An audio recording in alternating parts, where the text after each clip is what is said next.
سلام دوستان، به حساب قربانی هستم با قسمت 6 از سری ویدیوهای آموزش 0 تا 100 سیویل 3D در خدمت شما هستم. در ویدیو قبل با قسمت ستینگ تول اسپیس آشنایی مختصری پیدا کردیم.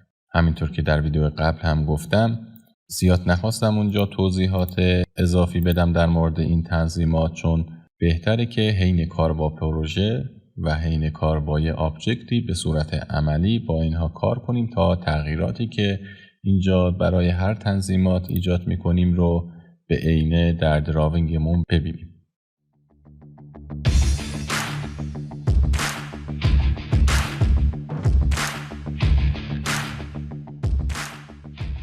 وقتی که ما تنظیمات کلی رو انجام دادیم که حالا هر کسی بسته به سلیقه و کاربردش میتونه تنظیمات اضافه تری رو هم طبق سلیقه خودش در بیاره. حالا ما باید این تنظیمات رو به صورت ثابت یک جا ذخیره کنیم تا هر وقت فایلی رو باز میکنیم یا کلا وقتی که نرم افزار سیویل 3D رو باز میکنیم، دراوینگی که برای ما نشون میده تا ما ترسیماتمون رو اونجا انجام بدیم با تنظیماتی که ما قبلا انجام دادیم بیاره.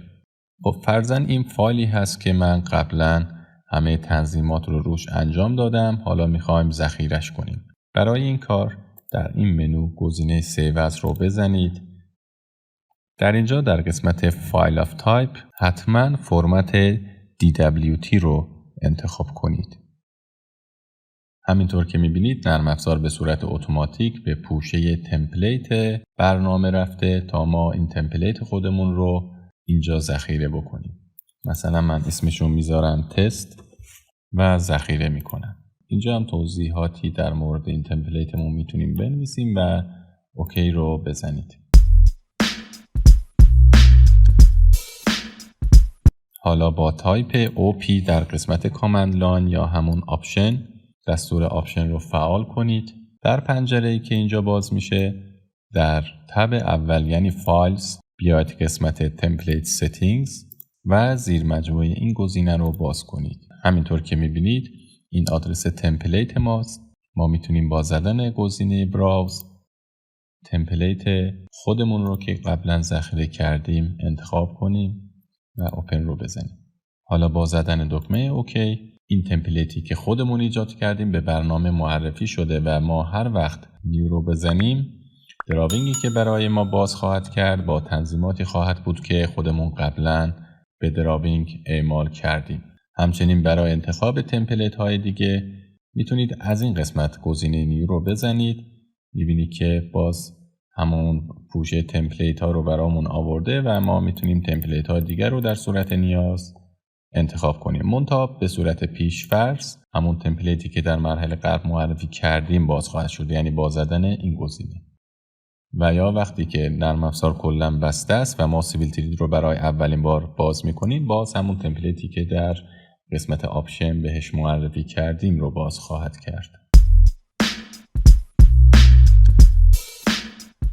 یه نکته مهم اینجا هست، ببینید ما میتونیم هر نوع تنظیماتی رو تغییر بدیم به دلخواه خودمون در بیاریم و همچنین استایل ها، لیبل استایل ها و سایر مشخصاتی که در قسمت ستینگ دیدیم رو همشون رو میتونیم تغییر بدیم و به صورت فایل DWT ذخیره کنیم و به برنامه معرفیش کنیم تا هر وقت فایلی رو باز میکنیم همه تنظیمات و استایل ها طبق تنظیمات خودمون باز بشه. منتها اینکه بخوایم همه این تنظیمات و استایل ها رو یک جا و در یک پروژه انجام بدیم به طب خیلی وقت گیر خواهد بود، چون ما عوارض بسیار زیادی در سیویل 3D داریم. همچنین هر عوارض مشخصه های بسیار زیادی داره که اگه بخواین تک تک اینا رو به سلیقه خودتون در بیارین مطمئن باشین کمتر از 1 ماه طول نمیکشه.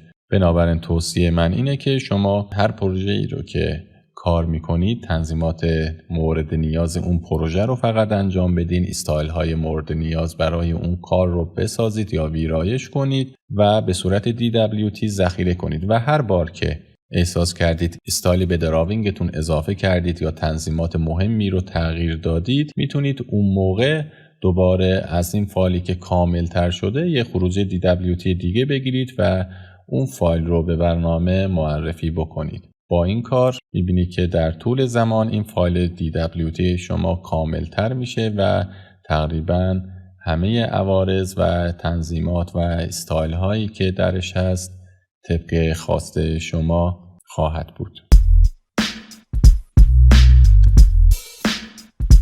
خب امیدوارم از این ویدیو هم خوشتون اومده باشه. حتما نظرات و پیشنهاداتتون رو زیر این پست بنویسید. اگر تا حالا سابسکرایب نکردید حتما سابسکرایب کنید و علامت زنگوله رو هم بزنید و ویدیوها رو با دوستانتون به اشتراک بذارید.